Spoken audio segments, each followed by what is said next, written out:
What's up, everybody? Good afternoon. Hope you're having fun with the college football or baseball playoffs if you prefer. Or maybe you don't like either and you're finding something else to do on Saturday. But tomorrow's going to be a little bit of an interesting Sunday because it's an NFL Sunday with no Seahawks. And usually that would be because, oh, they're going to play a couple days before or they're going to play the next day. No, it's a bye week. And I've, of course, had bye weeks while running this YouTube channel before. Yeah, a bye week every year. And one way that I've kind of made up for the lack of interesting things going on the week of the bye week is to do a Redzone watch-along stream.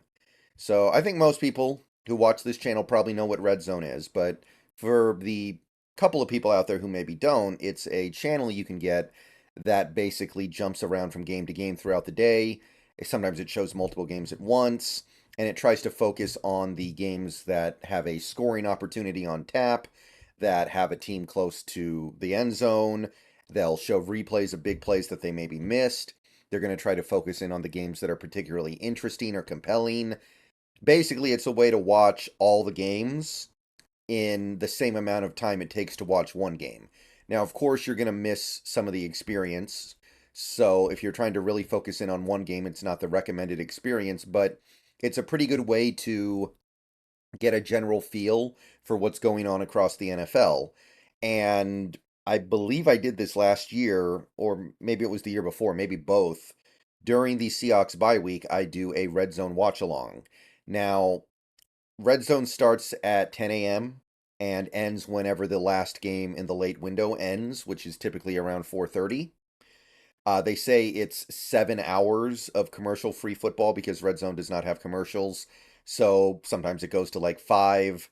But basically what I'm thinking about doing, again, is to do a watch along from 10 a.m. to 4:30 to 5 until all the games are over, and basically just kind of comment on what's going on, keep track of everything that's going on, talk about how it might affect the Seahawks, and people can come in and talk about it or talk about other stuff. And yeah, it would just be basically a 6.5 to 7 hour YouTube stream. So I think I'm gonna go ahead and pull the trigger and do it tomorrow. We're not gonna do the international game because that's just one game, and it's not a game that has anything to do with the Seahawks on any level. Jaguars Bills, it's a good game. You can definitely watch it. It's compelling to watch, but there's no interest for the Seahawks there. They don't have a stake of any kind that I can think of in that game. But a lot of these games are of interest to the Seahawks in some way. I already went over this in the rooting guide video that I posted a couple days ago, but most of these games in this morning and early afternoon window are of interest to the Seahawks. And that's actually kind of rare. Sometimes you will find a week where there's just very little to care about, very little to be interested in, and you just kind of watch and you're like, well, whatever happens, happens. But that's not really the case this week, so it might be a good week to take advantage. Texans Falcons is actually low key big for Seahawks fans. For many reasons, we want the Texans to win.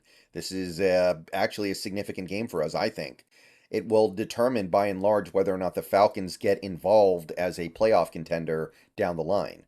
Panthers Lions, that's significant. I know it's kind of a lost cause to root for the Panthers to win any game right now, but the Lions dropping games would play to our advantage, I believe. I think that's pretty clear. You've got a game like Titans Colts that doesn't really mean that much to us. Sure, Giants Dolphins is kind of a eh.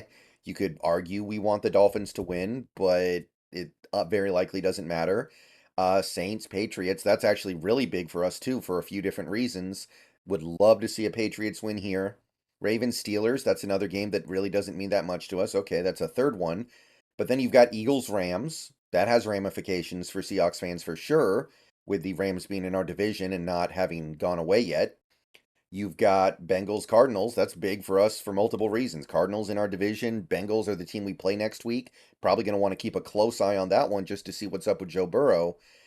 Jets Broncos doesn't have any objective meaning to us as Seahawks fans, but it's going to be interesting to see because it's kind of loser leaves town for this game. And of course, you get to watch Wilson on one side. You get to watch what's going on with Robert Saleh on the other side. Wilson against a good defense. You got Zach Wilson against one of the worst defenses in the league. Can he put something together to warrant some belief being put in him?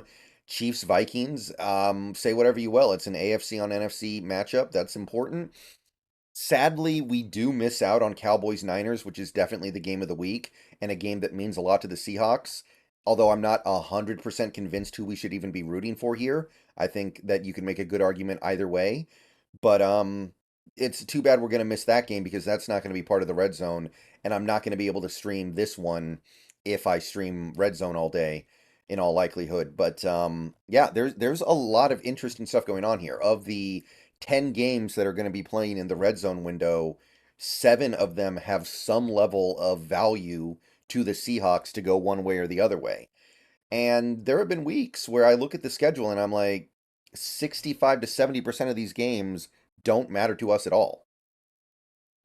So yeah, think I'm gonna go ahead and pull the trigger on this one tomorrow. So I'm gonna put a stream up later tonight, 10 a.m. It goes live. Again, not gonna go live for the first game. It's too early. Not too many people would be there, and it doesn't mean anything to the Seahawks. But we basically go for about 6.5 to 7 hours, and we're gonna have fun with it. So this is how you fill the time during the bye week. You find other things to do, other things to be interested in. You do what you can. So let me know if this sounds like something you'd like to see me do. If assuming I do it, which at this point I'm pretty sure I'm going to, you'll know by tonight if I put up the stream or not. Um, definitely, definitely tune in at some point. Say hi, say what's up, even if you can only be there for a minute, or hang around for a couple hours, hang around for the whole time, whatever you want to do. But we're just going to be watching Red Zone. We're going to be reacting to what happens, talking about what happens, and seeing what we can learn about the rest of the NFL. Just because the Seahawks are not playing doesn't mean we can't learn things that are of use. So, yeah, this will be the only Red Zone watch along of the year. I am pretty darn sure, but let's try to make it a good one. And these watch alongs, I mean, they do kind of feed into the idea of doing Seahawks watch alongs, which I already said I'm going to do one more this year. I just don't know exactly when. I don't know exactly what game I'm going to do it for. So maybe we can talk about that. We can talk about some of the stuff coming up on Twitch as well, because it's kind of occurred to me after the fact that, hey, it's October, I should be doing horror games. So probably going to talk a little bit about what's going on Twitch with the horror game stuff.